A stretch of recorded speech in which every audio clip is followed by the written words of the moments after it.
আজ আমি রান্না করব কোয়েল পাখির ডিম। আর এই ডিমগুলো আমার কিনা না, আমার বাড়িরই ডিম। আমার অনেকগুলো কোয়েল পাখি আছে, আর সেই পাখিগুলো ডিম পাড়ে, আর অনেকগুলো করে ডিম পাড়ে। আসসালামু আলাইকুম, সবাই কেমন আছেন? আলহামদুলিল্লাহ, আল্লাহর অশেষ মেহেরবানিতে আপনাদের দোয়ায় আমিও ভালো আছি। আর আপনাদের সঙ্গে গল্প করতে করতে আমার ডিমগুলো সেদ্ধ হয়ে গেছে, আর আমি ছিলিও নিচ্ছি ডিমগুলো। আর এই ডিমগুলো রান্না করব আলু দিয়ে। আমার মেয়ে বলল যে আম্মু আলু দিয়ে রান্না করো, ভালো লাগবে খেতে, সেই জন্য আমি আলুর দিয়ে রান্না করব। আর এই যে আমার ডিমগুলো এখন ছিলতে বসেছি, পরাই ছিলা হয়ে গেছে ডিমগুলো। ডিমগুলো ছিলা হয়ে গেলে আমি আলু সেদ্ধ করতে দিয়েছি। আলুগুলো এখন এই যে আমি নামিয়ে নেব।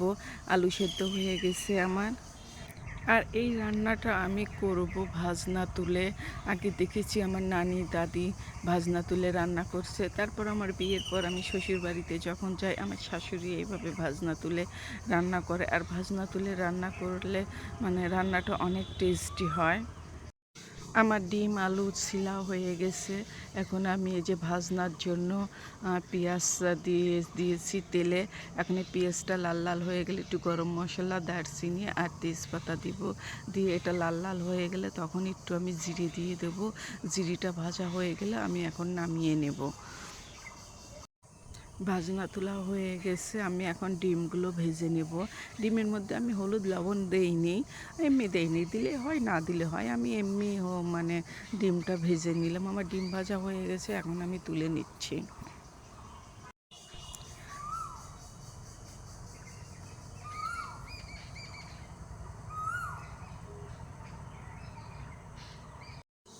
এখানে আমি মশলাগুলো ভালোভাবে কষিয়ে নিচ্ছি। আর রান্না করতে সাধারণ মশলা যা যা লাগে সেইগুলোই আমি দিয়েছি, বাড়তি কোনো মশলা আমি দেই না। আর আমি মশলা এমনিতেই কম খাই, সেজন্য আমি সব তরকারিতে মশলা কম দেই। তো আমার মশলা কষানো হয়ে গেছে, এর মধ্যে আমি আলু দিয়ে দেব।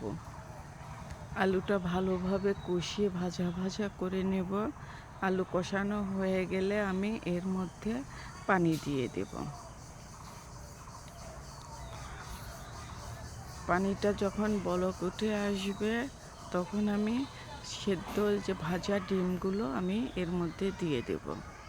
আর এর মধ্যে আমি ভাজনা তুলে রাখছিলাম, সেই ভাজনাগুলো আমি বেটে নিচ্ছি।